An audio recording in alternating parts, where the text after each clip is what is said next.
So for in-class question 2.1, we have an electrical circuit with an inductor L and a resistor R. And the question says, what is the differential equation relating the output voltage V out to the input voltage V in? Okay. Well, we know that the voltage across the inductor is going to be equal to V in minus V out, which is the voltage drop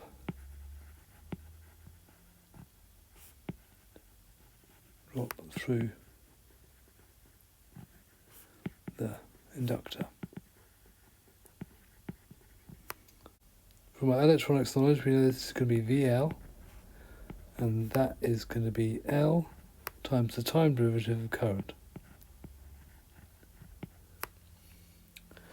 We also know that V out is going to be the voltage drop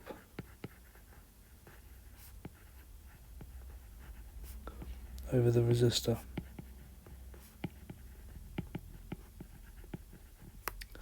Which we'll call VR, and we know that that also from our electronics knowledge is going to be I times by R. And so V in minus VR equals VL. And so we can rewrite that saying V in equals L di over dt plus IR. And so V out over V in equals IR divided by L di dt plus IR.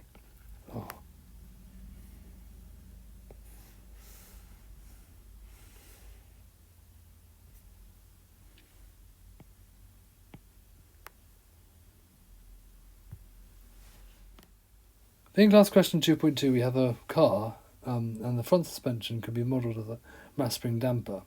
We've got an input displacement, x in, and an output displacement, x out, which is obviously the mass of the body of the car. And the question asks for the differential equation relating the output displacement of the body to the input displacement of the ground.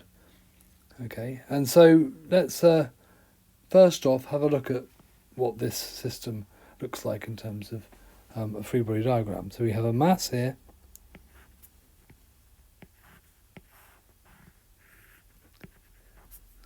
with a spring and a damper,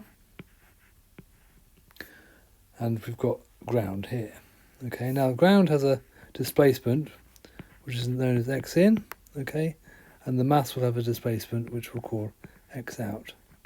The damper will have a constant of c, and the spring will have a stiffness of K. Okay, and we know that the force in the spring is going to be minus K, minus because it opposes motion, of X out minus X in, because obviously it's the relative displacement of the body and the ground. The force in the damper is going to be minus C, again, because it opposes motion, but this time it's multiplied by the difference in relative velocity. So we've got x dot out minus x dot in.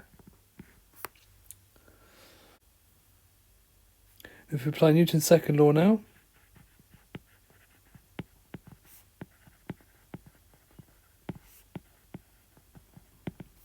where we know that the sum of all the forces equals mass times acceleration.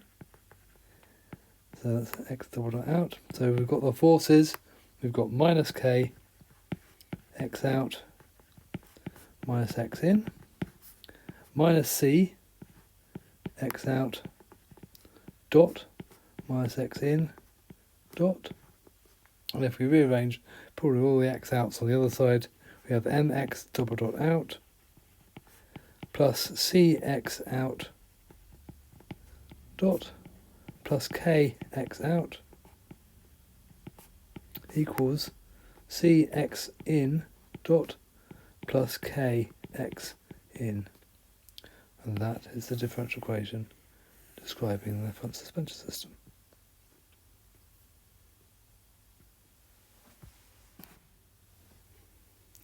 For in-class question 2.3, we need to look back at the solution that we got for in-class question 2.1, which is the LR circuit. And we want to use that solution to find the transfer function in the Laplace domain relating the output voltage and the input voltage. And so if we go back to the solution, we had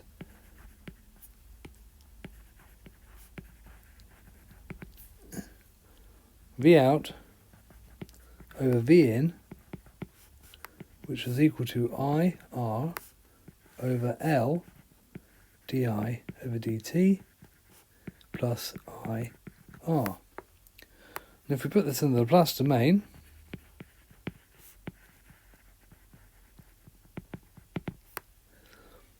we have V out as a function of S over V in as a function of S equals R I as a function of S over L S I S plus R I S. Now, because those IS's can all cancel, because we've got them on the top and the bottom, we know that the transfer function is equal to R over LS plus R.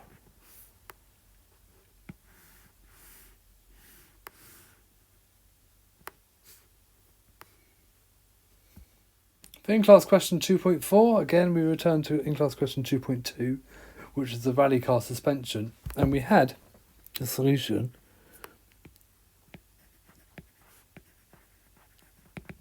we had X out double dot times by the mass plus C X out dot plus K X out equals C X in dot plus Kx in. Now if we put, and we had to find X out as a function of S over X in as a function of S. Okay. So if we take this equation, we'll call this equation 1, and convert it to the Laplace domain,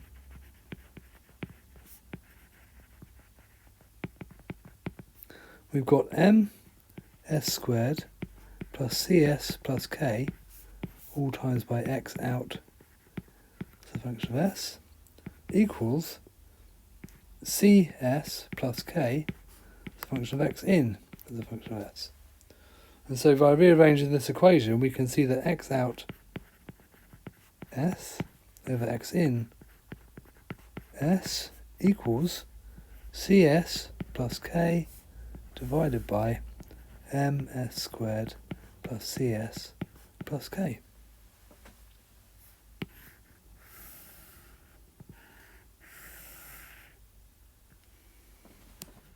For the in-class question, we have an LCR circuit, which contains an inductor, capacitor and a resistor in series. And it's asking, in first principles, work out the transfer function relating the output current to the input voltage across the circuit. And so we can see from this diagram that Vt is going to be the voltage across the inductor plus the voltage across the capacitor plus the voltage across the resistor. And so this equals L di over dt plus 1 over c, the integral of I dt, plus I r. So in the Laplace domain, Vs, this is going to be L s I s plus 1 over cs I s plus r I s, which equals ls plus 1 over cs plus r I s. And so the transfer function I S over V S is going to be 1 divided by LS plus 1 over CS plus R.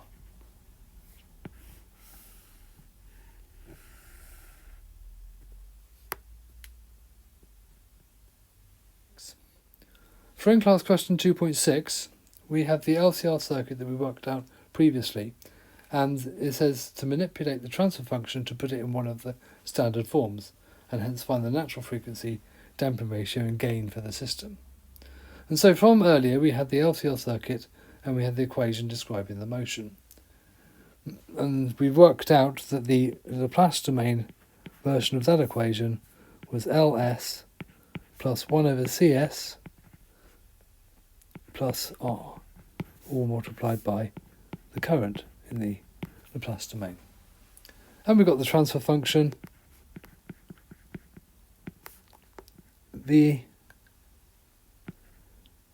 IS over VS equals 1 divided by LS plus 1 over CS plus R. Now if we multiply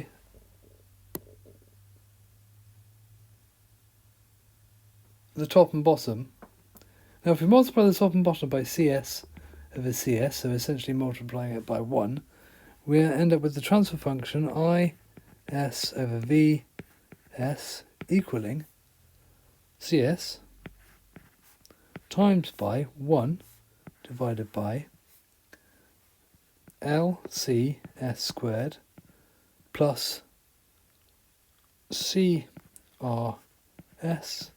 plus 1, which is one of the forms of the transfer function. We can see that the natural frequency, or 1 over the natural frequency squared, must equal LC, and so the natural frequency therefore must be the square root of 1 over LC,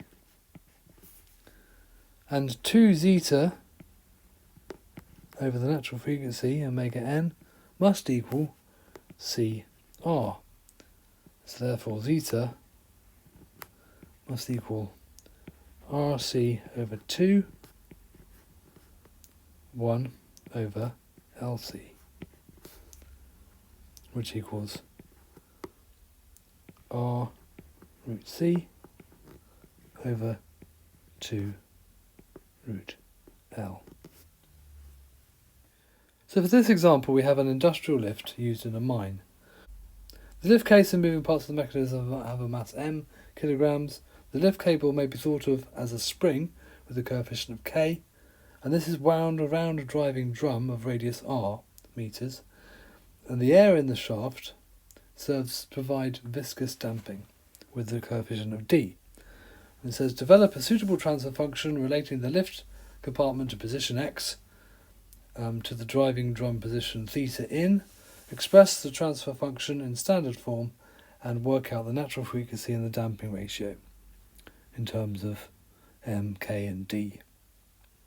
So let's have a look. If we can actually redraw this picture to be something that's perhaps a bit more representative, something we're comfortable with. So there's ground, okay.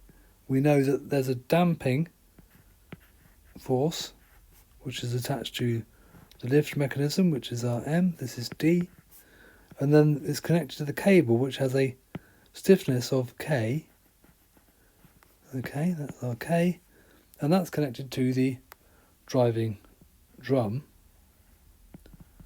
If we say that this is x, and this distance here is going to be the tangential displacement, which we know is going to be r times by theta, which is our input. And so if we apply Newton's second law to this, we've got the sum of all the forces equals mass times acceleration, and we have minus d times by x dot, okay, and we've got minus k times by x minus r theta, which is our relative displacement between the lift and the drum. So we can put all the x terms on one side we've got mx double dot plus dx dot plus kx equals k r theta. We put that under the Laplace domain,